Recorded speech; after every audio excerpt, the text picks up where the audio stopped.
व्रतपते व्रतं चरिष्यामि तच्छकेयं तन्मे राध्यताम्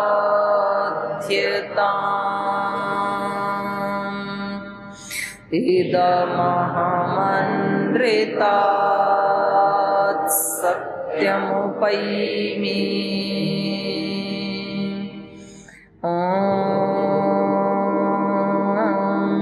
सहनाववतु सहनौ भुनक्तु सह वीर्यं करवावहै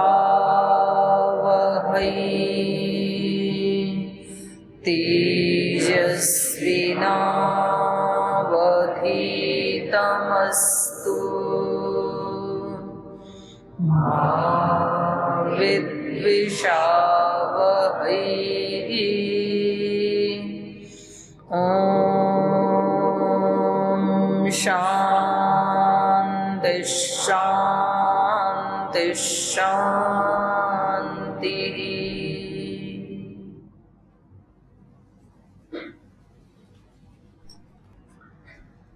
वाल्मीकि रामायण के अरण्य कांड का आज हम 37वां सर्ग प्रारंभ करेंगे। पिछले सर्ग में माता सीता का हरण, माता सीता की खोज, जटायु से भेंट और जटायु का फिर शरीर का शांत होना और उनको पूरे सम्मान के साथ अपने स्वजन परिजन की तरह श्री राम का उनका अंत्येष्टि संस्कार करना, तो ये सब हमने इसमें पढ़ा है। तो इसमें पिछले सर्ग में श्री राम का एक मिश्रित सा चरित्र चित्रण किया है महर्षि वाल्मीकि जी ने, और ये दिखाने का प्रयास किया है कि जब कोई साधक भी या कोई योगी भी थोड़ी भी देर के लिए असावधान होता है तो फिर वो भी उसी स्थिति को प्राप्त हो जाता है जो एक सामान्य व्यक्ति को स्थिति प्राप्त होती है। तो यहाँ सावधानी रखने का हमें संदेश मिलता है पिछले सर्ग में। जब श्री राम जैसे व्यक्ति की भी ऐसी दुर्दशा हो सकती है शोकाकुल होने से, तो सामान्य व्यक्ति को तो ये शोक आदि जो आसुरी शक्तियां हैं, आसुरी संपद है, ये बिल्कुल मथ डालने वाली होती हैं। तो इनसे बचने का एक ही तरीका है कि हम प्रयास पूर्वक अपने आप को एक उच्च चेतना में रखने का प्रयास करते रहें। और दूसरी तरफ एक कृतज्ञता का भाव दिखाया है श्री राम के चरित्र में। जब उनको पता लगता है कि जटायु ने उनके लिए रावण से युद्ध किया है और उनकी इतनी सहायता की है इन्होंने, तो फिर वो अपने पिता की तरह उनको सम्मान देते हैं। और उनका लक्ष्मण जी को कहना है कि सीता की खोज बाद में करेंगे, पहले हमें इनका संस्कार करना चाहिए अपने स्वजन परिजन की तरह से। इससे ये भी एक चीज उभर के आती है उनके चरित्र की कि व्यक्ति को दूसरे के प्रति कृतज्ञ होना चाहिए। किसी ने हमारा थोड़ा भी उपकार किया है यदि, कई बार व्यक्ति क्या होता है जानते हुए भी सेल्फिश हो जाता है, स्वार्थी हो जाता है, मतलब उसको अपने तक मेरा काम सिद्ध होना चाहिए। यद्यपि जटायु तो अभी बचे भी नहीं है देखने के लिए कि वो उनको कम से कम धन्यवाद तो कह सके, इतना भी नहीं है, लेकिन तो भी उनको उनके दिल में एक कृतज्ञता का भाव है। नहीं तो कई बार व्यक्ति अपना उल्लू सीधा करके फिर आगे चलता बनता है, तो दूसरे से हमें क्या ही लेना है। तो ये चीजें व्यक्ति को कभी भी जीवन में ऊंचा नहीं उठाती हैं। ये सब ऋषि मुनियों के चरित्र से भी शास्त्रों से भी यही इंगित होता है और लाइव भी हम देख रहे हैं, यही इंगित होता है। जो मानवता की सेवा करता है, जितना अपने पास सामर्थ्य है उसको सेवा में लगाना और अधिक सामर्थ्य के लिए प्रयास करना, दोनों बातें साथ साथ। इसी को धर्म कहा है, इसी को अभ्युदय और निःश्रेयस की सिद्धि करने का जो प्रयास है, पुरुषार्थ है, उसी का नाम धर्म है। तो हम धार्मिक हैं या नहीं हैं, ये हम कैसे पता लगाएं? यदि हम अभ्युदय के लिए जहां हम खड़े हैं उससे आगे और बढ़ने के लिए पुरुषार्थ करते हैं, और यदि हम आध्यात्मिक दृष्टि से जो भी हमारी स्थिति है, थोड़े बहुत संस्कार हैं हमारे अंदर 1-2% आध्यात्मिकता के, उनको बढ़ाने के लिए हम पुरुषार्थ करते हैं या नहीं करते हैं? करते हैं तो धार्मिक हैं, और नहीं करते हैं तो अधार्मिक हैं। अधार्मिक होने के लिए कोई जघन्य अपराध करें उसकी आवश्यकता नहीं है कि जी हम किसी की पिटाई नहीं करते हैं, किसी को गाली नहीं देते हैं, हम शराब आदि नहीं पीते हैं, अंडा मांस आदि नहीं खाते, हम तो धार्मिक हैं। प्राय तो ऐसे ही सोचता है व्यक्ति, हम तो मंदिर भी जाते हैं, हम तो यज्ञ भी कर लेते हैं। इतने मात्र से धार्मिक नहीं माना है शास्त्रों ने। जितनी सामर्थ्य है अपने पास उसको सेवा में लगाना और उससे आगे के लिए प्रयास करना, दोनों चीजें एक साथ होनी चाहिए। इसका नाम है अभ्युदय और निःश्रेयस, और इसी का नाम है धर्म। तो इसकी पूर्ण सिद्धि के लिए तो प्रयास करना पड़ता है, तो तब जाके होती है। तो प्रयास ही शुरू नहीं किया तो पूर्णता तो कहाँ ही होगी फिर हमें। कुछ लोग एक तरफा चलते हैं, तो जी हम तो बस सेवा कर लेंगे, ये आध्यात्मिक प्रयास हमारे से नहीं होंगे। कुछ फिर गुफाओं में जाके बैठ जाते हैं या अपने आश्रमों में बैठ जाते हैं कमरे बंद करके, हम सेवा नहीं करेंगे बिल्कुल भी। तो ये एक अधूरा रास्ता है। तो वो दोनों ही प्रकार के व्यक्ति धर्म के रहस्य को नहीं जान पाएंगे और संसार में धार्मिक व्यक्ति या ऋषि मुनियों की तरह से कोई बड़ा कार्य संपन्न नहीं कर पाएंगे। वही कर पाएंगे जो दोनों का साथ बैलेंस बना करके चलेंगे। तो दोनों जरूरी हैं। सेवा के लिए साधना जरूरी है और साधना करने के बाद सेवा करना जरूरी है। कुछ सेवा नहीं करते हैं, केवल साधना करते हैं, उनकी साधना दो ढीले की है। फिर आप उस साधना से कुछ कर ही नहीं रहे हो तो उसका फायदा क्या हुआ? और कुछ मतलब सेवा में ही लगे हैं, तो कभी तो अपनी इच्छा से लगे हैं, तो कभी तो दूसरे पेड़ देते हैं, उनको अवकाश ही नहीं है अपने आध्यात्मिक उत्थान के लिए कोई प्रयास करने का। तो ये दोनों करने चाहिए।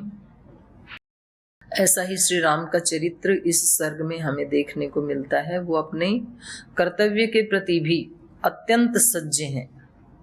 अत्यंत शोकाकुल परिस्थिति में भी, अत्यंत विपरीत परिस्थिति में भी अपने कर्तव्य से पीछे नहीं हटते हैं। बहुत ही दुखी थे। आप लोगों में से तो कुछ ने उनको डिप्रेशन का ही नाम दे दिया कि वो तो डिप्रेशन में आ गए, लेकिन डिप्रेशन में आके भी अपने कर्तव्य को नहीं भूलते हैं श्री राम।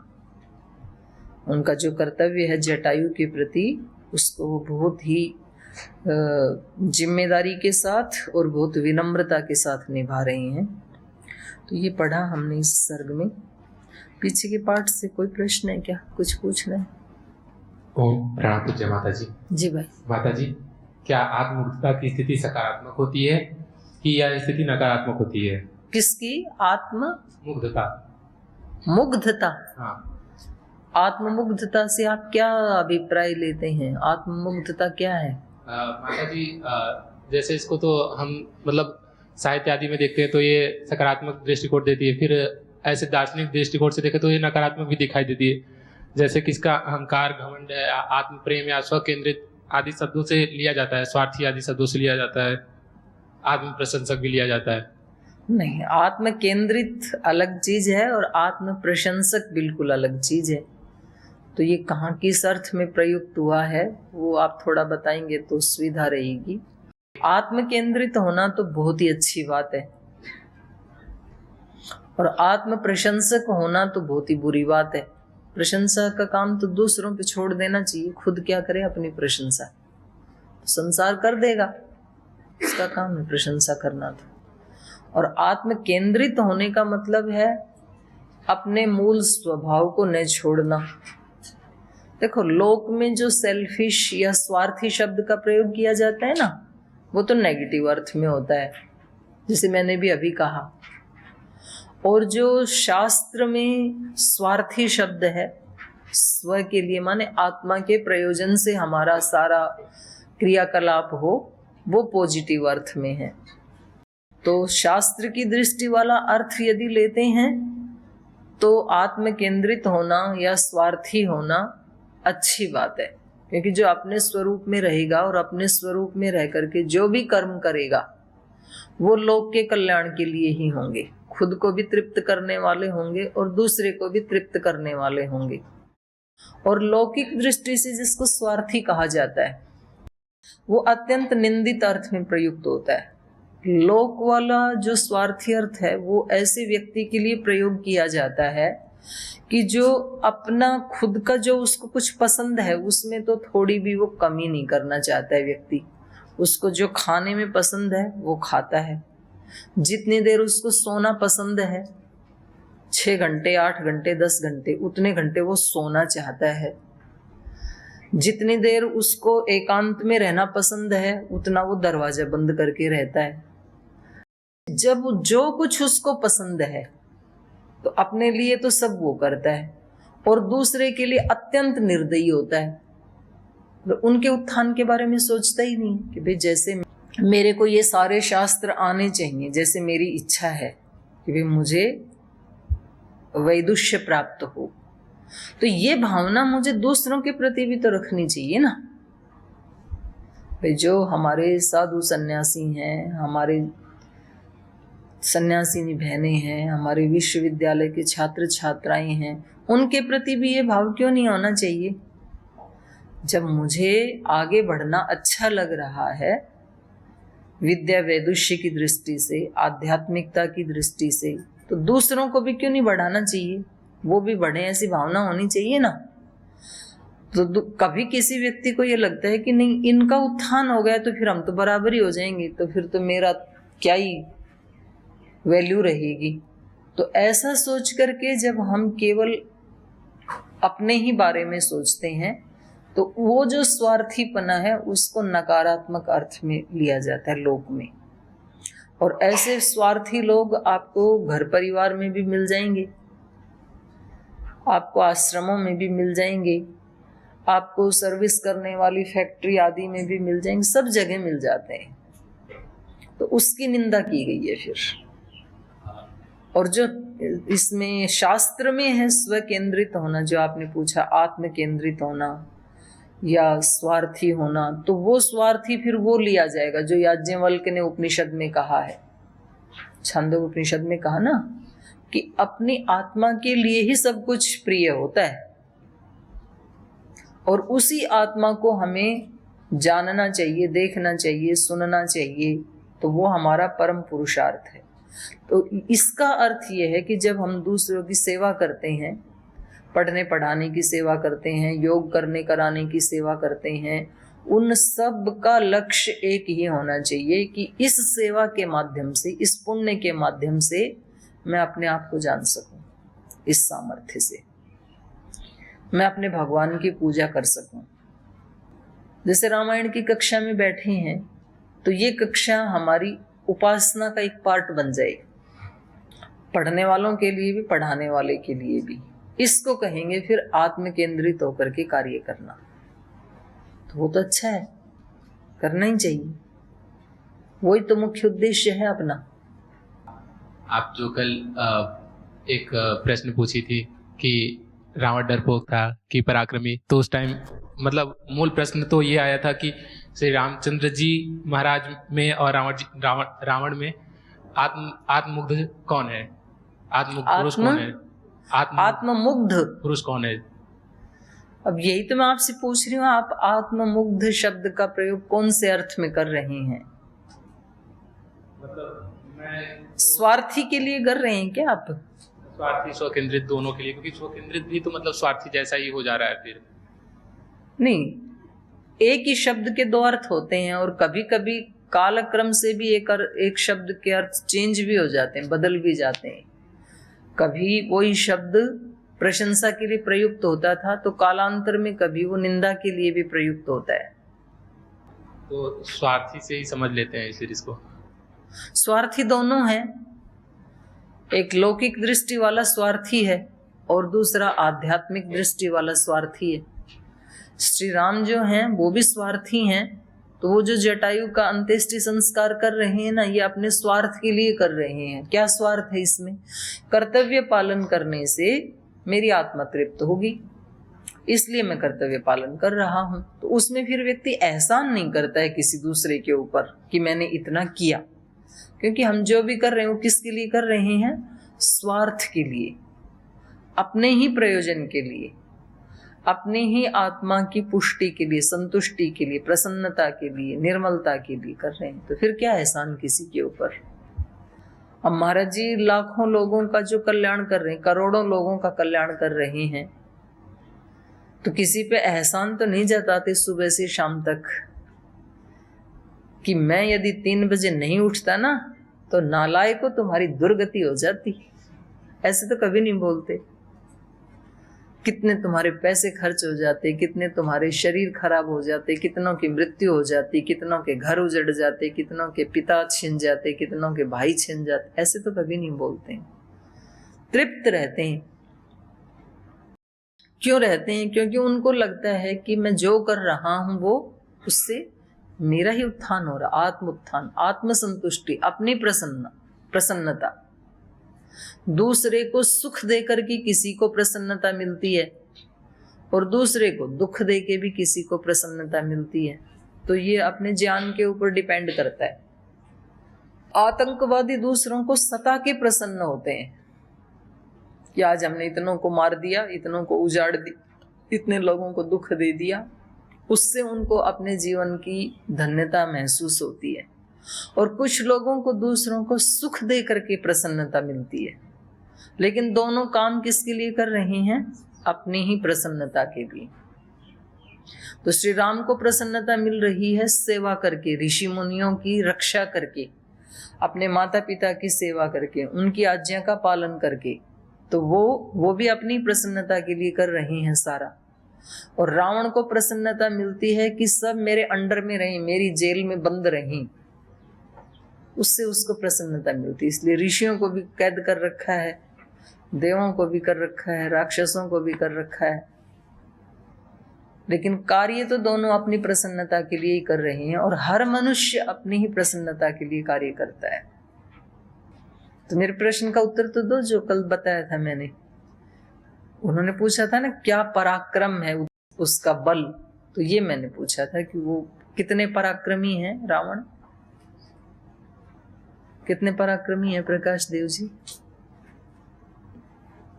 कल मैंने एक प्रश्न दिया था कि ये ऐसे कार्य करना ये पराक्रम की पहचान है कि कमजोरी की? क्या मानना है आप लोगों का? उत्साह की, पराक्रम की, बल की पहचान है ये जो रावण जो कर रहा है, ये बल की पहचान है या कमजोरी की? कमजोरी। कैसे कमजोरी की? कैसे? दीदी माँ, जिस तरह से बहुत सारे ग्रंथों को केवल पढ़ने वाला जो केवल शब्द का ज्ञान रखता है लेकिन उसको जीता नहीं है, तो उसे हम विद्वान नहीं कह सकते हैं। उसी प्रकार किसी में अगर बाहुबल है और अस्त्र शस्त्र का भी ज्ञान है लेकिन नैतिकता नहीं है, तो फिर वो पराक्रमी नहीं कहा जाएगा। और क्यों? यही तो पूछ रही हूँ। क्योंकि रावण ने यहाँ 2 जगह में नैतिकता अनैतिकता दिखाया। क्योंकि अगर वो पराक्रमी रावण, हाँ, तो अनैतिकता दिखाना तो बल की निशानी है ना। हम जैसा चाहें वैसा व्यवहार कर सकते हैं किसी के भी साथ। हम बलवान हैं, इसी को तो बल कहते हैं लोग। वो बलवान तो रावण है लेकिन पराक्रमी उसको इसलिए नहीं माना जाएगा क्योंकि अगर पराक्रमी, मेरे अनुसार तो पराक्रमी उसी को ही माना जाएगा जिसके अंदर बल के साथ में नैतिकता भी होना चाहिए। अगर नैतिकता नहीं है तो फिर वो क्रूर माना जाएगा, फिर वो पराक्रमी नहीं माना जाएगा। सारे ऐसे कर्म करते ही वो व्यक्ति हैं जिनके अंदर बल होता है किसी तरह का भी। जो विद्वान होते हैं वो अनपढ़ लोगों की उपेक्षा करते हैं, वो अपने आप को बलवान मानते हैं। जो शरीर से ज्यादा ग्रंथ आदि पढ़े हैं, स्मृति अच्छी है, वो कम स्मृति वालों को बुद्धू मानते हैं, अपने आप को बलवान मानते हैं। उसी को तो लोक में बलवान कहा जाता है। लेकिन मैं ही बता देती हूँ क्योंकि एक एक से पूछूंगी तो बहुत देर लगेगी। जी ओम प्रणाम आचार्य जी। मतलब वो पराक्रमी होता तो सामने युद्ध करके लेके जाता ना, भेष बदलने की आवश्यकता पड़ी उनको। और हाँ, ये भी एक ठीक आंसर है कि भाई यदि सच में बलवान होता, बलवान व्यक्ति को फिर ये तो छल करना हो गया ना, वही मैं कहने जा रही थी। छल कपट का प्रयोग या गलत रास्ते पे चल के अपने आप को सुखी संपन्न बनाने का जो विचार है, ये अपने आप में कमजोरी की निशानी है।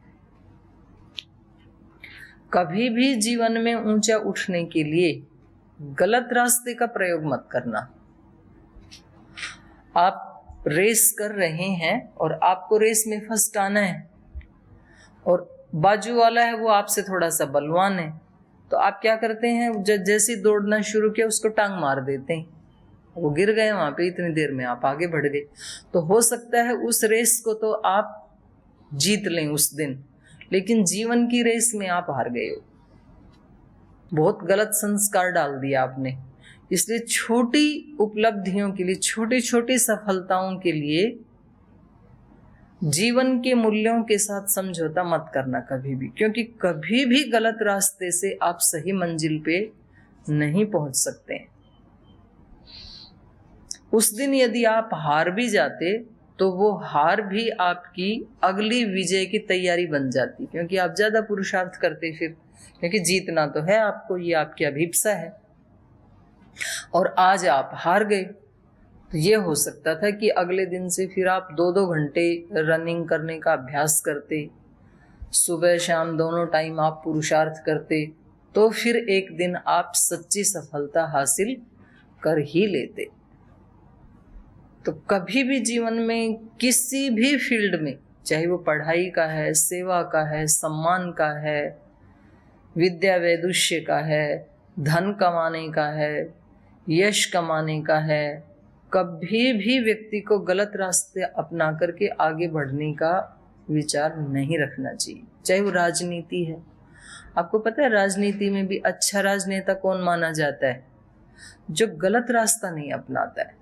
जो गलत रास्ता अपना करके भी चलो 5 साल तो मिल ही गए, अब तो इतना कुछ धन कमा लो जो पूरे जीवन भर खाते रहें, पता नहीं अगली बार लोग नेता बनाए ना बनाए, क्या गारंटी है। तो वो तो खुद ही हार गया अपने आप से, वो कभी भी अच्छा राजनेता नहीं माना जाएगा। अच्छे राजनेता वही होते हैं जो गलत रास्ता नहीं अपनाते हैं, और श्री राम ऐसे ही राजनेता हैं। श्री राम अच्छे राजनेता भी हैं, अच्छे समाज सेवी भी हैं, तो आप तो गाते ही हो, अच्छे पुत्र भी हैं, अच्छे योद्धा भी हैं, अपने पराक्रम से लड़ते हैं, वो छल कपट करके नहीं लड़ते हैं। तो चलिए, और कुछ पूछना है? किसी का कोई प्रश्न है? जी। ओम आचार्य जी, मेरा प्रश्न रामायण की चौपाई के बारे में है। रामायण की चौपाई? हाँ जी। रामायण में तो श्लोक है, चौपाई तो मानस में है। हाँ, मानस में। अच्छा, तो ये सन्मुख होई जीव मोही जबहि जन्म कोटि अगना ना सही तबहि, हाँ, ये मैंने पढ़ा था। तो क्या भगवान श्री राम जी क्या बिना पुरुषार्थ, बिना भक्ति, बिना निष्ठा क्या उनका कल्याण कर देंगे, उनका क्लेश हर लेंगे?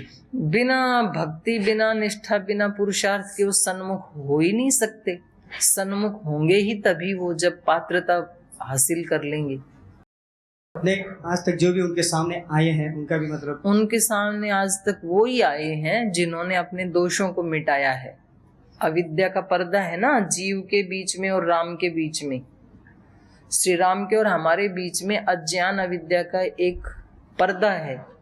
उस पर्दे को जब तक कोई हटाता नहीं, वो आमने सामने होता ही नहीं है। और जिसने पर्दा हटा दिया पुरुषार्थ करके, तो अब पीछे के जितने भी हमारे कर्मांश थे, दोष थे, वो तुरंत दग्ध बीज हो जाएंगे, नष्ट हो जाएंगे। और जितने भी वानर सेना थे उनके सम्मुख जो हुए थे, क्या उनका कल्याण भी हो सकते हैं? और क्या, बिल्कुल हो गया, हो सकता क्या, हो ही गया। ठीक है, तो आपका क्या प्लान है, वानर बनने का है या क्या है? मुझे तो वानर बनना है। आप तो पहले से ही वानर हो, यहाँ आ गए आप तो, आप भी तो श्री राम के सन्मुख हो गए। आप सब लोग ब्लेस्ड हैं,